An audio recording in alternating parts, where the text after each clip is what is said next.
Hi there. Today on the Hub, I wanted to take a moment to actually kind of talk a little bit about arpeggios. I've got my bass here, and I was going to show you some little exercises.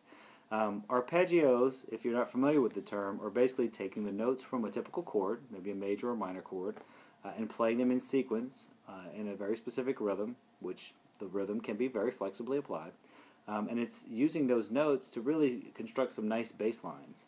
So the most common chord, the simplest major chord, is the first, the third, and the fifth. The root, the third, and the fifth.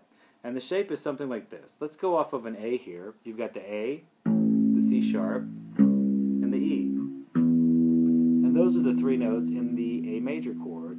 Of course, you can add the next root and some other flavors, but the most simple chord. And you can play it in many different ways. You can play it going up, you can play it coming down, you can mix it up. So here it is going up. You can play it going down.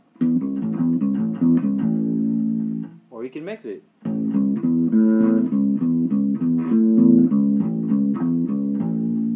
That actually throws in the octave of the root, which is something that's very commonly applied also with arpeggios. Of course, you can do the minor instead, so rather than a C sharp, it'd be a C. Two shapes.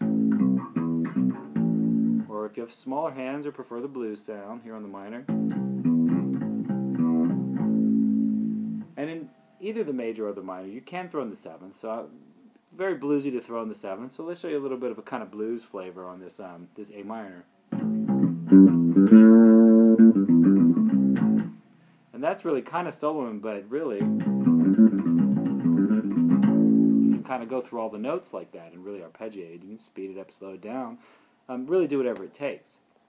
Where arpeggios get especially cool is when you're mixing in the seventh and maybe even some other notes, but you can solo with it and you can really kind of jump up and down the neck doing it. I was going to just kind of throw a couple little things in here for you that have arpeggios mixed and kind of give you a little feel for what I'm talking about. So let's say we're just kind of soloing on top of a track and off we go.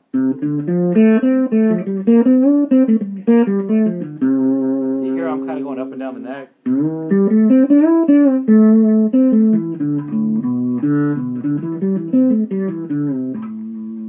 That's just kind of a simple little thing. It applies arpeggios in between other types of riffs. It's not that showy, a little more kind of a jazzy feel, but that's really more the flavor of my playing. And I've actually found arpeggios to be a very important component of what I do these days. Anyway, that's what I had to say for tonight on arpeggios, just a very short snippet. I'd love to hear how some creative things you've done with it, or how you see the value in arpeggios, or even if you have questions and want me to elaborate a little more. Post the comments down here on the page, throw it on Facebook, put it on YouTube with the video, wherever you want to reach me. I'll be happy to have the conversation there. All right, anyway, Tommy Landry signing out. Have a great one, and enjoy those arpeggios.